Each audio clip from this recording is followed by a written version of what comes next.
German Chancellor has some choice words for the US President. Are cracks forming in the two nations' relationship? I'm Imran Gardar, and today's newsmaker is the EU-US alliance.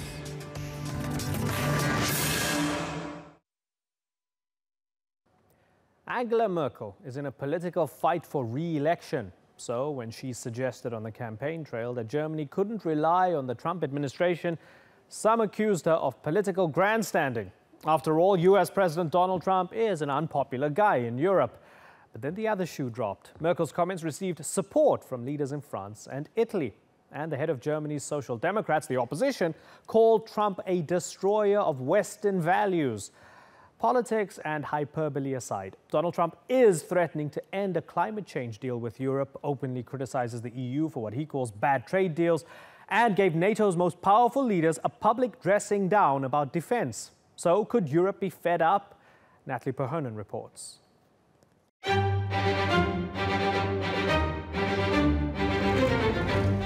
A week is a long time in international politics. Between the flag waving and sky gazing, summits like the G7 and NATO give leaders a chance to come face to face, to reflect on the strength of their partnerships. After a week of meetings, Germany's Chancellor came to this conclusion. Die Zeiten, in denen wir uns auf andere völlig verlassen konnten, die sind ein Stück vorbei. Das habe ich in den letzten Tagen erlebt. Und deshalb kann ich nur sagen, wir Europäer müssen unser Schicksal wirklich in unsere eigene Hand nehmen. Wir müssen selber für unsere Zukunft kämpfen, als Europäer, für unser Schicksal. Und das will ich gerne mit Ihnen gemeinsam tun. She had a sympathetic crowd of the party faithful for her message that Europe can no longer rely solely on its friendships with the US and the UK. It came after US President Donald Trump berated NATO allies for not maintaining promised defence spending levels.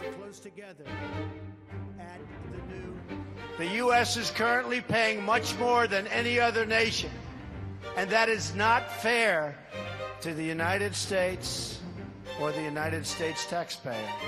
While messages like these are being delivered in front of receptive American audiences, President Trump has also shared similar views with the world. We have a massive trade deficit with Germany, plus they pay far less than they should on NATO and military. Very bad for US. This will change. The White House is trying to reassure the public that the partnership between two of the West's major allies is still solid. I think the relationship that the president has had with Merkel, he would describe as fairly unbelievable. They get along very well. He has a lot of respect for her.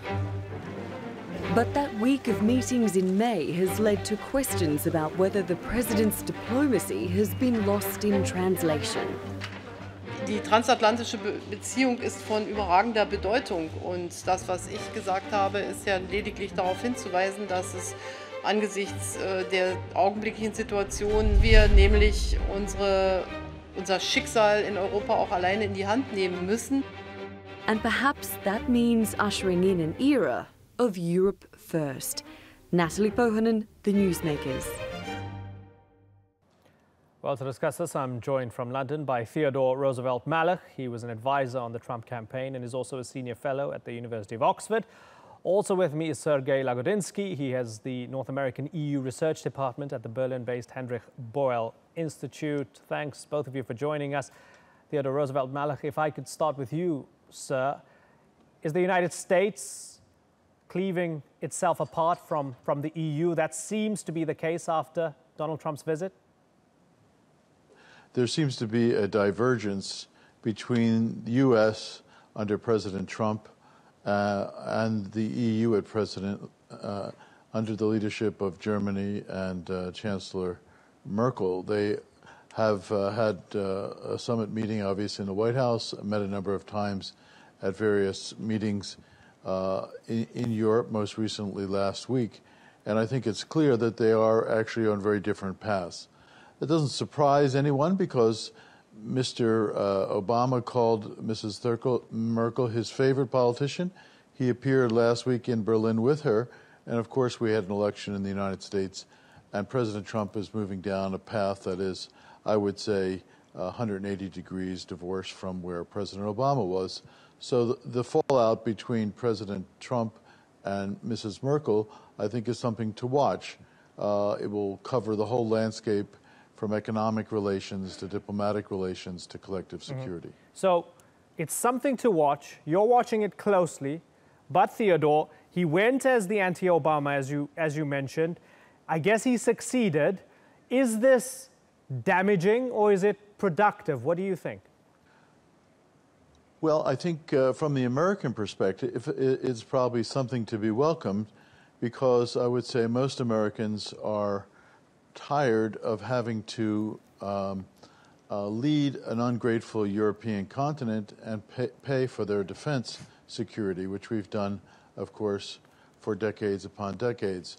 So it could actually turn out to be productive if the result is that the Europeans take seriously, or more seriously, their own status in the world, their own relationship with each other, and particularly their burden sharing for the cost of NATO in particular, but for all the collective security that the United States has up to now provided.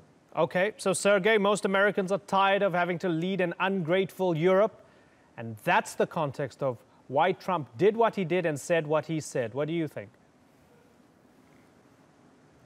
Well, first of all, I do not agree that most Americans are tired and that they agree with Mr. Trump. To begin with, we know the numbers. We know the polling results of November last year. And we're not talking here about most Americans. The approval ratings of Mr. Trump are high with his supporters, but they are not high at all if you look at the American population in total. So this is already basically a lie or manipulation. And let's not forget the trade volume of the United States with Europe is 3 times larger than with Asia. Are Americans going to be happy about making this, breaking this? I think that Mr. Trump has given very strong signals, had given very strong signals prior to last week and prior to the G7 meetings that he had, and those were enough. I think he has overdone with his signaling, if it was all about signaling. He has done it in a highly unprofessional, undiplomatic way, and this is something that not just has surprised everyone, but that basically brought everyone in a state where there is no willingness to even try to please this president. And I think that strategically this was a totally wrong decision. And I wonder who are the counselors and the advisors of Mr. Trump. Okay, well, one of the guys who... Whether they understand what is going on. Okay, so Theodore Roosevelt Malak, is that a fair accusation that the counselors and advisors don't really understand what's going on? They're gambling with a very important alliance. Well, I don't think it's a complete rupture in the alliance. There's still a very strong and historic transatlantic relationship where we share values and commitments, and the defense establishment. The advisors the president has, from the Secretary of State to his national security advisor to his defense minister, have all counseled him along the path that he's taken. I mean, he is the elected president of the United States. It's not to say he hasn't been challenged or even obstructed by Democrats in the Congress, but he is the president. He gets to determine U.S. foreign policy. I don't think there's going to be a massive rupture at all in U.S. trade with European countries or with Germany. I think we're just looking for a fair and a continuation of the trade that exists. Right now, it's an imbalanced trade, and Europe seems to be arranged economically to the benefit of Germany, whether you look at the euro and its constellation and its valuation, or you look at the way the decisions are made in the European Union, and particularly on trade matters. Okay, so Sergei, when Donald Trump tweeted after the visit, right, so, there was all that signaling that you talk about, but then there were also some very harsh words, as is usually the case. And on Twitter late at night, when he tweeted, "We have a massive trade deficit with Germany, plus they pay far less than they should on NATO and military. Very bad for US, this will change." Is there anything that he said there, Sergei, that's wrong? Well, it's as so often in diplomatic intercourse, it's about the form and the tone with which things are said. But what it's he's not saying wrong. is nothing He's new at talking the all. truth, And isn't by he? the way, well, of course he's talking the truth, but I mean, if to be I honest, started the talking the exact truth same about, things have been the said partner sitting by on the other President side. Bush, by President Obama, Sure.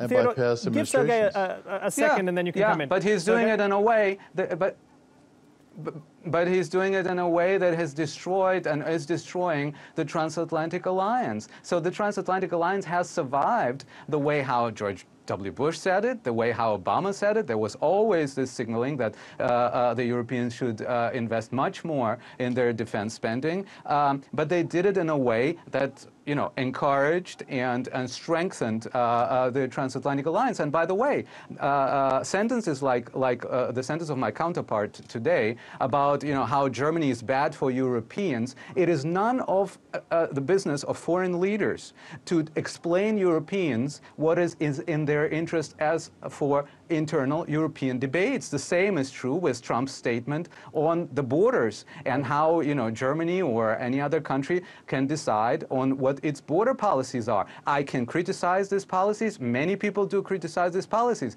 But if you start being like in a playground between people, between youngsters, if this is the new level of transatlantic relations, then they're not just about to rupture, they are already ruptured. Okay, let's listen to what the German foreign minister had to say, and I'll ask you about it after we hear it. Take a listen. When one country goes to another country that is not respecting human rights and signs a huge weapons contract, when the country knows that people are suffering or dying because of climate change, then I say the West has become smaller, or at least it has become weaker. Theodore Roosevelt Malek, good point there by the German Foreign Minister Gabriel. Donald Trump goes to Saudi Arabia. He says, hey, I'm not here to lecture you. Not at all. I'm here to respect you. I'm signing a deal with you. And then he goes to Europe, a crucial ally who are far superior to the Saudis in terms of human rights and so on. And he lectures them. And some would say he bullies them. So again, to Sergei's point, there was an issue with optics here and PR, right? It was the way he expressed himself. Do you find there was a problem there? Well, I think that President Trump has a unique way of communicating and articulating his point of view, and we're getting used to it. He's not a typical politician. He wasn't elected on that basis. Let's just restate the facts. European countries have committed for decades to pay 2% of GDP for the costs of NATO. Only 5 of them have met that bill. The United States is presently paying about 70% of those costs. And of those 5 countries, some of them are actually smaller and weaker countries.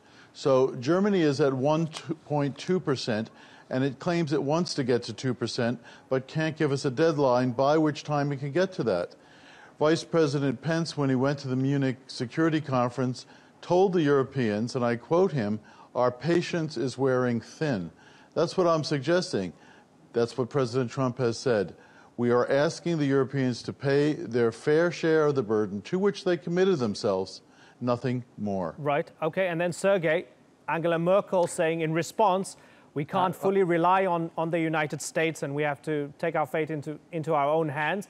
What does that mean exactly? Does that mean pivoting towards the Chinese, pivoting towards the Indians and so on? Is that going to solve Germany's and Europe's problems? Well, if I may, before I answer your question directly, just let's put the facts straight. There is no official commitment of the European states that would bind them to increase the 2%, to reach the 2% target. This was a voluntarily, absolutely, a kind of a vision that they have made the commitment given to themselves, and they are working on that.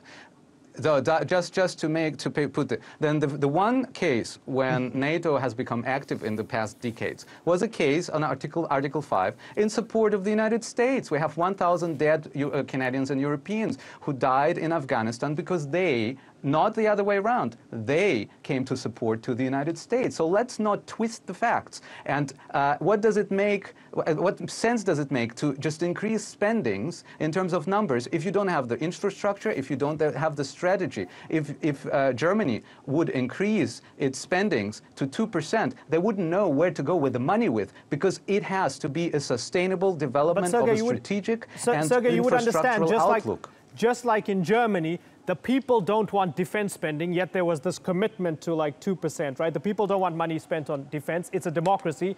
Angela Merkel has to listen to her people, but also balance their commitment. You would understand the US as well.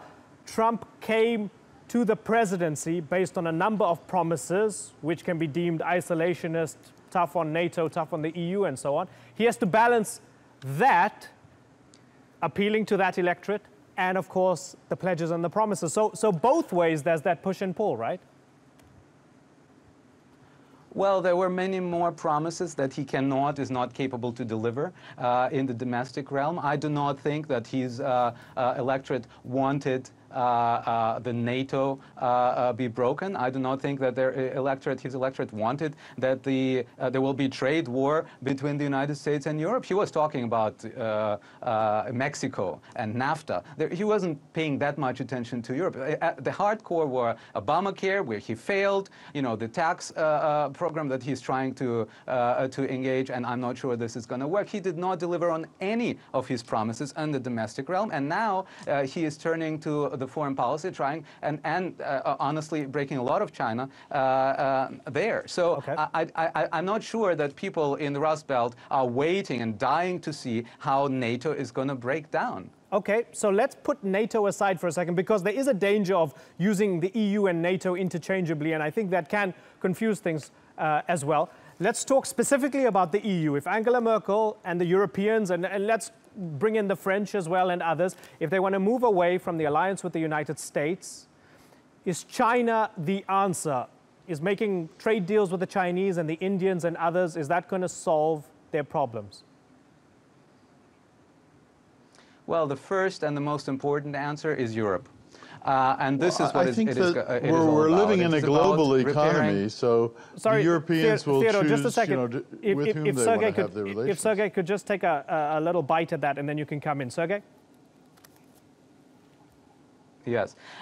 So we are having a special moment in the European history. I think that the election results of Macron in Paris in France were extremely important and has kind of motivated Merkel and others to take this stance. I think it would have been different if we had another result in France. So there is this mobilization, also mobilization of population within the European Union. European Union sees that it has some potential and some power within itself. And now they want to take on reforms. We have a lot of talk of and a lot of action of how to reform, proposals of how to reform European Union. And frankly, there are proposals like European defense, European army. There are proposals like European finance minister. And this is what is going to be discussed. They are using, Merkel is using this moment. And yes, Merkel is using Trump, which is not very hard to do, in order to galvanize and mobilize inner European powers. And then Europe will decide with whom they want to work. Mm-hmm. Yes, today was the Chinese Prime Minister was here,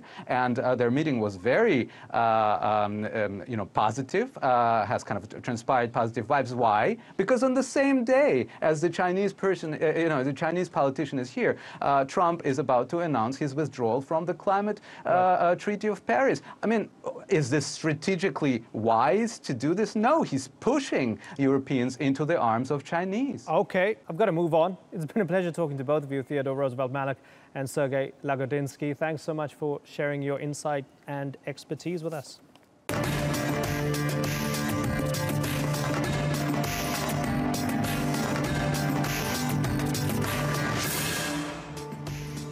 Coming up on the program, why this bridge is leading to a diplomatic showdown between India and China.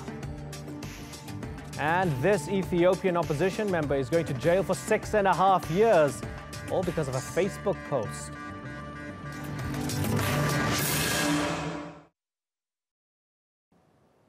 India is working on a number of massive infrastructure projects so that it can mobilize tanks and troops to its border. you'd be forgiven for wrongly assuming that this is another chapter in the country's ongoing dispute with Pakistan. Instead, as one retired Indian general put it, we need to be ready in case the Chinese attack. At issue is the far eastern region of Arunachal Pradesh. China has another name for it, Southern Tibet. And India wants to ensure that name never becomes official. It's built the country's longest bridge to the area and is also upgrading highways and landing strips. So why now? And is India being reckless? We'll have that debate in a moment, but first Sandra Gatman starts off with this report.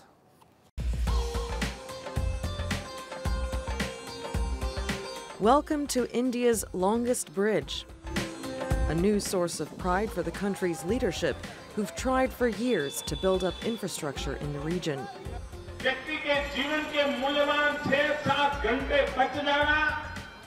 The Dola Sadia Bridge stretches 9.1 kilometers, connecting Assam and Arunachal Pradesh in the Himalayas. But there's one problem. India's frontier state is partly claimed by China. And it's not just the bridge's location that sparked concern in Beijing. It's also designed to carry heavy tanks and transport troops.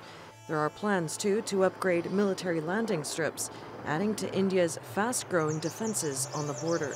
India's junior home minister recently said, with China getting more and more aggressive, it is time we strengthened our physical infrastructure to defend our territory. The region which China calls South Tibet has been a source of confrontation for years.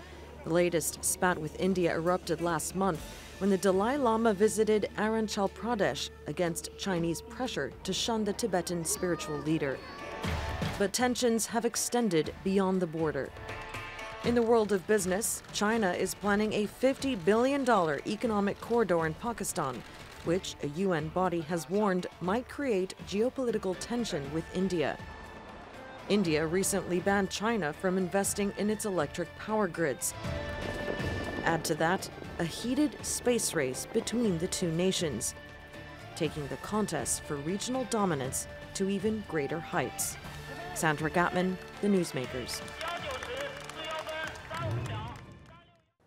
Well, joining me now from New Delhi is S. Kalyanaraman. He's a research fellow at the Institute for Defense Studies and Analyses. And from Beijing, Einar Tangen. He's an analyst on China and international politics. Gentlemen, thank you very much for joining us. Let's start in New Delhi with S. Kalyanaraman. This bridge, is it a good idea? Thank you. The bridge is essentially an economic project. It is not anywhere it's greater than 100 kilometers away from the border. It was conceived of as an economic project to connect this Brahmaputra, two sides of the Brahmaputra. It has no military implications in the direct sense of the word. It was essentially meant to enhance connectivity in the Northeast, which is one of the most poorly connected regions of India. It's poorly connected at three different levels. First, within the region of the Northeast, which consists of 7 states, and connectivity between the Northeast region and the rest of India, and finally connectivity between India and Bangladesh and Myanmar, which abut the Northeast. So to that extent, essentially, I would see this bridge as part of a connectivity project meant to increase economic potential of the region. However, let me also add that yes, it definitely, any such project enhances the enhances the ability of the Indian military to move its forces towards the border. Okay. So to that extent, yes, it is important. But the bridge alone is unlikely to fundamentally transform the military balance along the border. Okay, we know where you stand on that. So Einar Tangen, what we're hearing from New Delhi is that the bridge is essentially fundamentally economic in nature. So what's China's problem? Quite frankly, China's problem is the fact that the Indian Defense Ministry has said, quite frankly, that they want to move 60-ton tanks along there, that it enhances the movement of troops. And this is their own words. So I don't necessarily know that anyone's buying this. You take this in connection with the upgrading of airports to be able to handle heavy transport, and statements again by the Ministry of Defense saying that these are necessary upgrades in order to be ready for a battle with China. As you mentioned in the beginning of this broadcast, a former general of India has indicated that they need to be prepared for a war with China. So very difficult to understand exactly what all this talk about, oh, it's just a necessary economic tie. If you want to go into the details of what this represents and start looking at the actual policies that they have been pushing in that area, they're all pretty much based on this idea that private enterprise and investment is going to come into this area. Very difficult to see when there's a political question involving war involved. Okay, so Mr. Tangen, can it be both? Because we're seeing that the bridge will cut the distance and travel time between Assam and Arunachal Pradesh by 165 kilometers and 5 hours. So can't it be both? Can't they be sort of hedging it a little bit? We have defense and we have economy. We kill two birds with one stone. Do you accept that? Absolutely. Every country has the right to try to improve the lot, but this is an area. This is an area where people have had ongoing disputes. There's obviously no secret to the fact that China and India both claim this area, as you started out this broadcast with. And the fact is that there seems to be no desire on behalf of Delhi to actually sit down at the table, despite offers from China. So from this particular vantage point, no, it does not seem like a very helpful way of doing this. There's a kind of hot and cold wind. Right. On the other hand, Delhi did announce just recently that they are abandoning their planned troop deployment, what do you call it, trials with Australia and the United States. It's not clear where New Delhi is going on this. Okay, so S. Kalyanaraman, and I know there's a bit of a delay in my words getting to you, so bear with me before you answer. Let me just finish the question here, right? So we have India's junior Home Minister, Kiran Rijiju, who's from Arunachal Pradesh, saying, and I'm going to quote the junior Home Minister, "With China getting more and more aggressive, it is time we strengthened our physical infrastructure to defend our territory." That's all about defense. That's all about establishing facts on the ground, especially since the Chinese consider it disputed. That says nothing about economy. You would accept why the Chinese are worried, wouldn't you? Firstly, on the issue of tanks being moved to that border. Now, the fact is that particular border, the bridge and the sector to which it provides access is absolutely not suitable for armored warfare. If at all tanks are going to be used, I do take the point that the media, in fact, has been highlighting this particular aspect. But you cannot use tanks in that particular sector. You can use it in Ladakh, you can use it along the Sikkim border, but not in the Arunachal border because the terrain simply does not permit it. Now, coming back to your question about China's, I think the threat perception about China is not something that is very new. In fact, the tremendous infrastructure development that China has put in place in Tibet since the early 2000s woke up India, because there is a huge contrast between the state of development of the air, rail, and road networks in Tibet and the feeder roads that come all the way to the border. And in contrast, on this side of the border, there is such an utter lack of roads and rail networks. So the strategic roads program that India initiated in 2006, it envisaged constructing 73 different roads along the India-China border. And as on today, it's 10 years later, you have only 21 of these have been completed. There's a whole series of reasons for the delay. There's this issue of monsoons between April and October, which essentially does not permit work to be done. There's, of course, lack of adequate project management capabilities.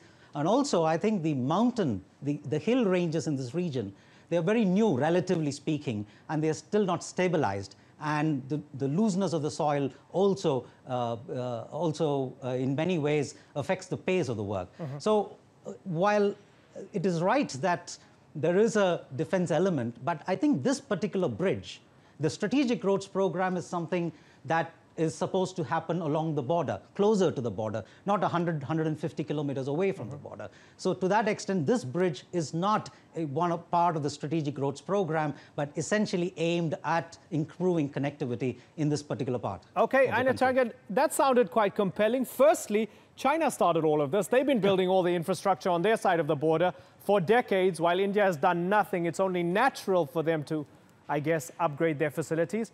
And secondly, this is not suited. It's not suitable for the type of military tanks and so on that the Chinese fear. And it's not even very close to the border. Aren't you convinced by any of that?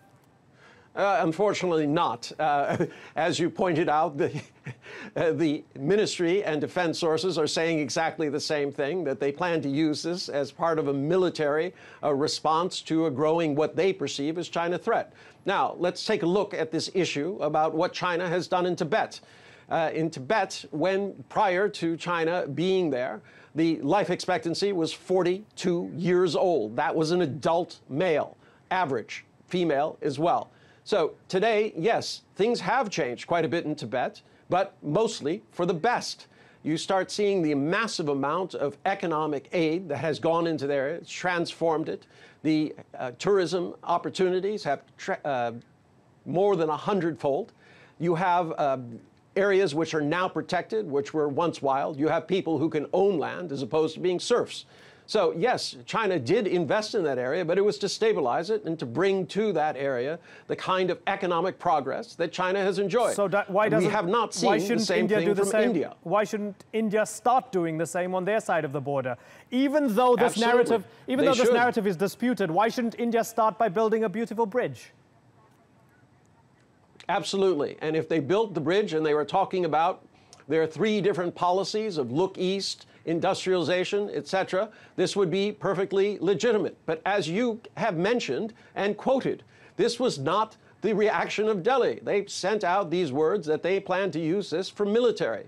If you start looking at the network of roads and bridges, these are not reaching into the heartland of creating an economic miracle. It is merely strategic in order to get tanks and armories to these particular borders. Right. So it does not fit when the rhetoric does not fit the reality. Okay.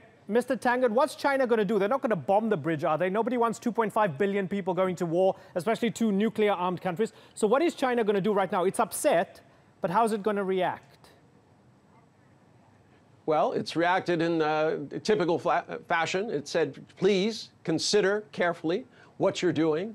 I mean, these kinds of provocative words coming from India, from Delhi, seem kind of unwarranted. This is a time when China is trying to move its Belt and Road Initiative, which they hope will be a win-win situation for all those involved. And what you have coming from India is this idea that we want to be able to move troops as quickly as possible in the event of a war. So very, very mixed messages coming out of Delhi. I think at this point it would be better for these 2 nations, civilization nations, who enjoy a common heritage, a border, many aspects of their culture, should be working together. They are, in fact, mirror images. As China is growing older, India is growing younger. 60% of the people are under 30 years old. This should be a match made in heaven instead of one of potential world conflagration of war. Okay, gentlemen, unfortunately, I've got to wrap. It's been very enjoyable talking to both of you, S. Kalyanaraman and Aina Tangan. Thank you very much for joining us.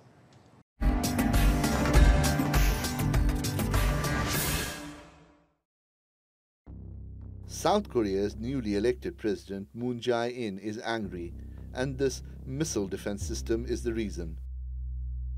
The Terminal High Altitude Air Defense System, also known as THAAD, has been deployed since early 2017 at the Ulsan Air Base and is being operated by the US Army. But the fact that 6 launchers, rather than 2 as agreed, are in place at the air base has infuriated President Moon.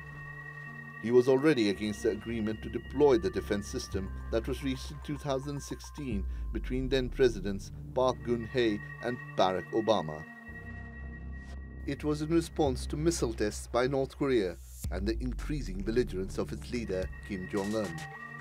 THAAD was developed by Lockheed Martin, the world's largest defense contractor, has developed a range of such weapons for the US. It says THAAD is a state-of-the-art defense for intercepting short, medium and intermediate range ballistic missiles. The system at Osan base is propelled by solid fuel, which means it can be launched both from fixed pads as well as mobile launch vehicles. And it can intercept projectiles up to 93 kilometers above the Earth's surface. But THAAD's deployment has also drawn strong criticism from neighboring China. Its leadership said the installation of the missile shield could destroy the relationship between the two countries.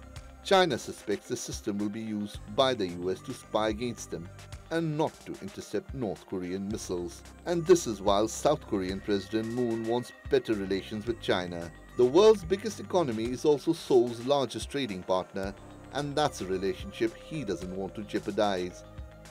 And Moon also wants to lower tensions with the North, and he's indicated that he will press on in that direction rather than looking at military options like THAAD.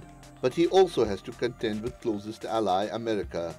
That means THAAD could stay as a compromise to stop US President Trump from going it alone to try to end a conflict that's one of the trickiest in the world.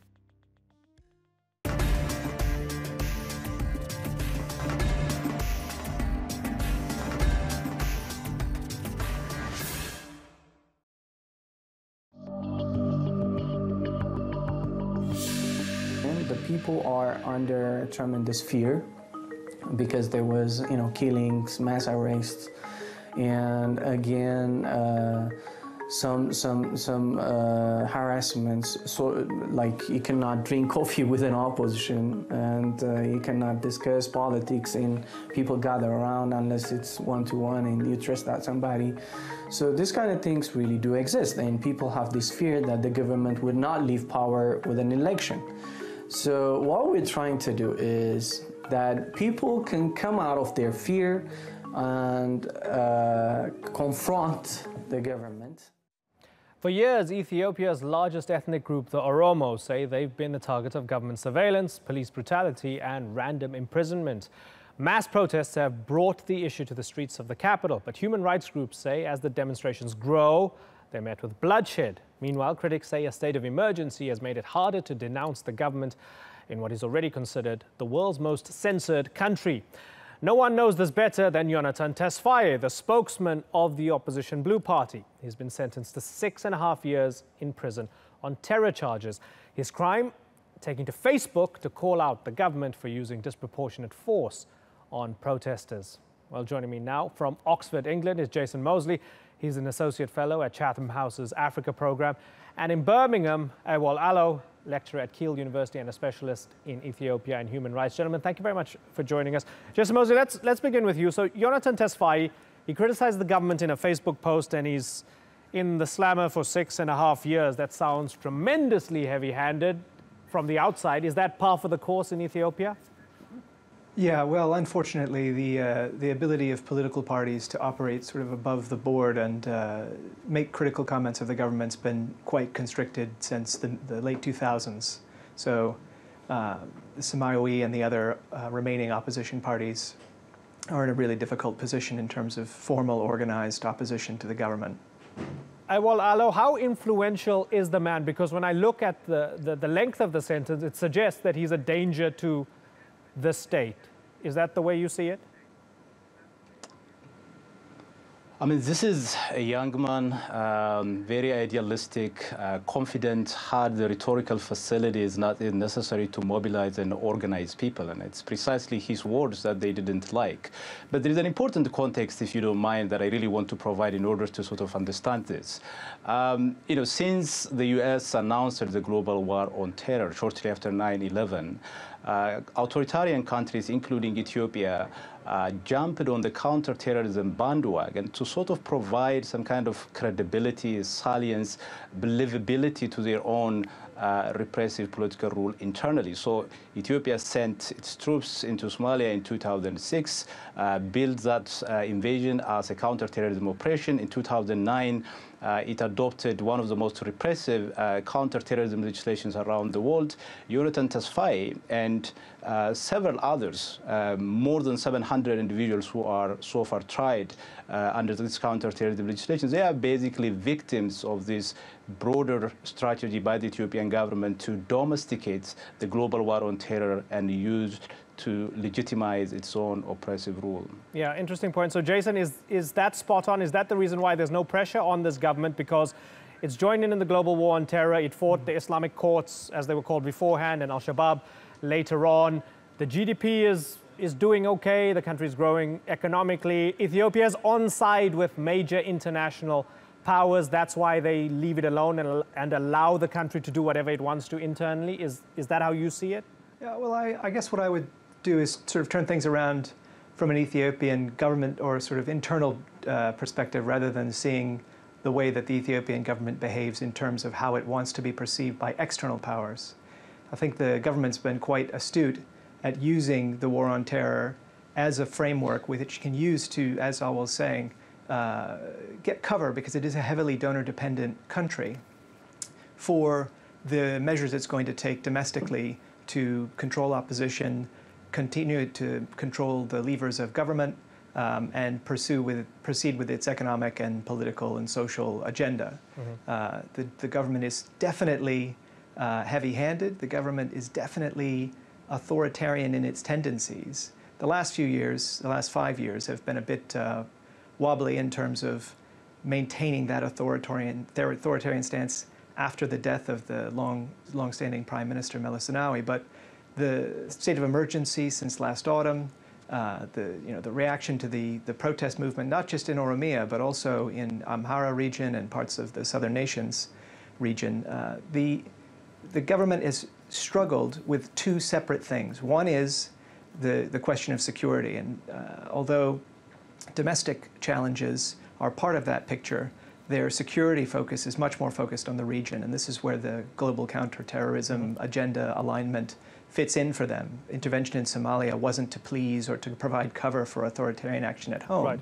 It's because of a genuine perceived threat from developments in Somalia. But they're also struggling on the social front, because despite the rapid economic growth and a lot of the service improvements in terms of the building out of the basic social safety network, expansion of social services, health services, education, etc., and high headline economic growth in expectations is outstripping the growth in the economy by miles. Mm-hmm. And that is really the sort of driver of the protest movement, is that the lack of opportunities and the lack of voice doesn't square with the government's controlled participation approach. They want people to participate, but they're not interested in different points of view. Yeah, interesting there, because expectations, you have a lot of Oromo people, and when we spoke to some of them, they were saying the government's not listening to us. They make promises, but they're not listening to us. Now, Ewol, I want to put a couple things to you. In April, when there was the renewal of the state of emergency, we reached out to the Ethiopian government, multiple embassies. They sent us a statement. In summary, the statement said that since the riots, as they called it, they've carried out reforms, they've listened to the protesters, and they've listened to their grievances. To date, we tried to get them on the program. Again, the Ethiopian embassy in the UK sent us a statement. They said in Ethiopia, no one is arrested because of their views, as the constitution ensures the rights of all citizens to express themselves and so on. It went on, it said all citizens are free to write, blog, whatever they wish. However, if they incite violence and conflict between the nations, nationalities, and peoples of Ethiopia, or if they join a terrorist organization or distribute terrorist propaganda, they'll be held accountable by the courts for their unlawful actions. Does any of that sound reasonable to you, Ewol? Not at all, not at all. Not by any stretch of the imagination did what Jonathan wrote on Facebook could be construed as a call for violence or as an incitement for violence. All he was saying on those Facebook posts, and I have read the charge sheet, all he was saying was that it is important that we organize, that we mobilize in order to challenge the government. I mean, when you look at the counterterrorism legislation itself, as I said, it is one of the most repressive counterterrorism laws around the world. It essentially criminalizes even providing what it calls a moral support to those that are declared terrorist organizations. Now, the terrorist organizations that the Ethiopian parliament sort of declared are opposition political parties, Ethiopians that were pushed out of the political process and refused permission by the government to operate internally.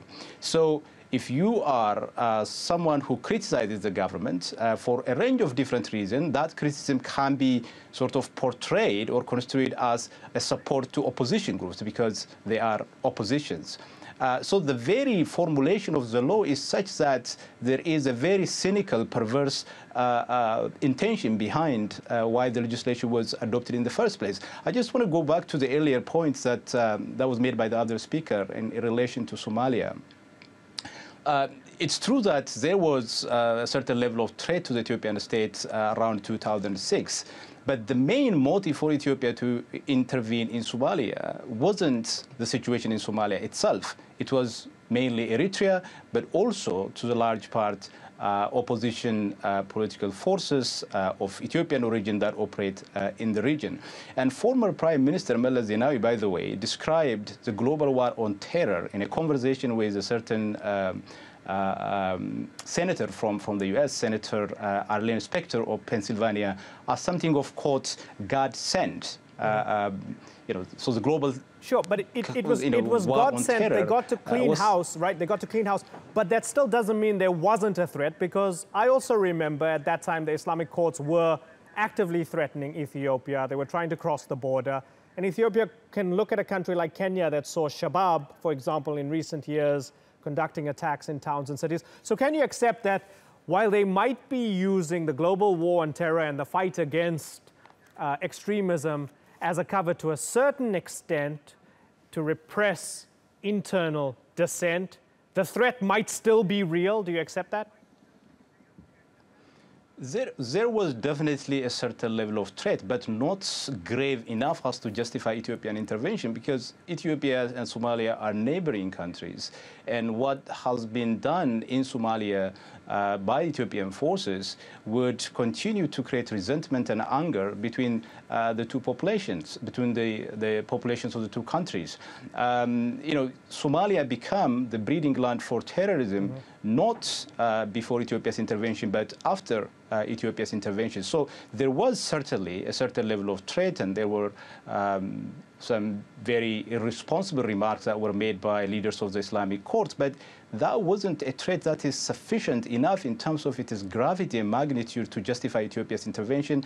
And what really pushed the Ethiopian government is precisely the fact that government in Somalia might allow opposition forces to operate from within its territories. Okay, and well put. Now, Jason, looking forward, Ethiopia's 547-seat parliament doesn't have a single opposition politician currently sitting within it. You said earlier Ethiopia showing authoritarian tendencies. Now, when we're seeing people getting locked up for 6.5 years for a Facebook post, a heavy-handed crackdown on protests, and the fact that there's no opposition in parliament, at what point does a government go from having authoritarian tendencies to becoming authoritarian by nature? Yeah, no, and that's fair. And I'll agree with Awal completely about the perceived threat from the courts union versus the justification for going in. The government has long struggled with how to accommodate dissenting voices, and this goes straight back to when they toppled the government in '91 and took power in the transition. They had a plan, they had a blueprint, they had some agenda items they wanted to achieve, and if you got on board with their coalition, it was possible to participate. But the party has, at the core of the ruling coalition, has always seen itself in terms of being a vanguard party. It frames this in democratic terms, that it needs to educate and bring the population into sort of political maturity. But I think after 25 years in power, the degree to which the government can continue to rely on this idea that the population isn't ready for full multi-party democracy is really not credible. And I think when you put the protest movement, I think it's really important not to over-ethnicize the protest movement. It is definitely true that the epicenter of the protest activity was across the Oromia area, especially areas affected by large-scale economic development, agricultural projects, and whatnot across central Ethiopia in Oromia region. But the protests spread to other parts of the country as well because the underlying drivers aren't ethnic by definition. Ethnicity is a factor, but it's a socioeconomic pressure that's driving protest. And tensions within the ruling coalition between the constituent parties that make it up, which are ethnically framed, but politics and the political economy aren't necessarily restricted or guided exclusively by ethnic factors. So the fact that so many people, especially young people, who have benefited from the expansion of education, especially the expansion of education, primary education in local languages, are mobilizing to this degree that the government is unable to restore order without declaring a state of emergency, suggests that there's a degree of political maturity in Ethiopia that the plan doesn't have the capacity to deal with. And that's the big question. There's a security stuff on one side, but these social and economic drivers on the other side is where I think the government's struggling the most. Yeah, and we all have a lot of questions for the Ethiopian government. I wish they'd come on the program. We've tried multiple times over a period of about 2 months. If you're watching, please come on the program so we can hear your side of view and we could put these questions to you if you're from the Ethiopian government, because we want to get to the bottom of the issues in the country. Gentlemen, it's been a pleasure talking to both of you. I've got to move on. Thanks so much for joining us.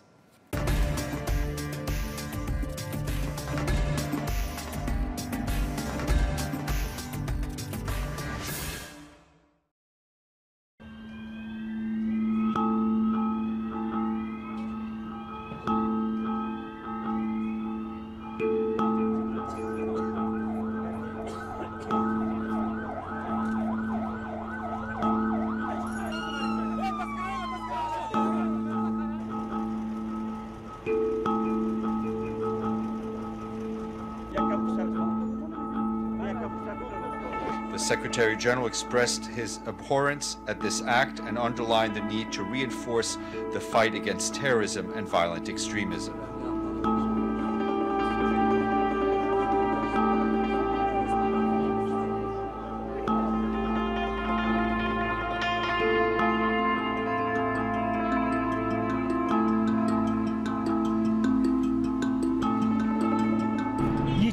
است برای خدا یک روز باشد، 2 روز باشد، 10 روز باشد، 1 سال باشد تا که خانه خراب باشید مردم تباه کنید.